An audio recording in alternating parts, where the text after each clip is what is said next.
নমস্কার, আমি রাজাময় মুখোপাধ্যায়, লন্ডন থেকে সরাসরি।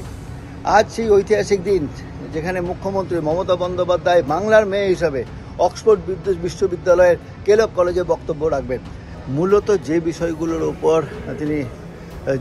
উপর বক্তব্য রাখবেন সেটা হচ্ছে নারী ক্ষমতায়ন থেকে শুরু করে এতদিন পর্যন্ত রাজ্য সরকার নারীদের জন্য যে উন্নয়নমূলক কাজ করেছেন, যেমন রূপশ্রী, কন্যাশ্রী থেকে শুরু করে একাধিক বিষয়, সামাজিক সুরক্ষা প্রকল্প, একাধিক বিষয় যে কাজগুলো করেছেন, এছাড়া লক্ষ্মীর ভাণ্ডার, এই সমস্ত বিষয়গুলো কিভাবে তিনি ইমপ্লিমেন্ট করলেন, কিভাবে সম্ভব হলো এত মানুষের কাছে এই পরিমাণ প্রকল্প পৌঁছে দেওয়া, এই সমস্ত বিষয়ই আজকের এই অক্সফোর্ড বিশ্ববিদ্যালয়ের বক্তব্যের মধ্যে ফুটে আসবে।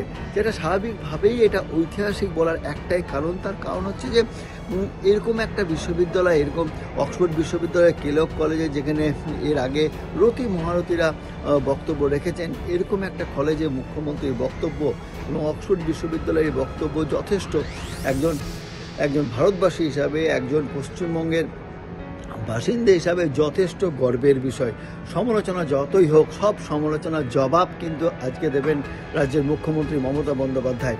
তাই এই বক্তব্য শোনার জন্য যেমন এখানে যারা শিল্পপতিরা এসেছেন বা প্রতিনিধি দলরা এসেছেন, তারা যেমন মুখিয়ে রয়েছেন, তার পাশাপাশি বাংলার মানুষ মুখিয়ে রয়েছেন সারা ভারতবাসী।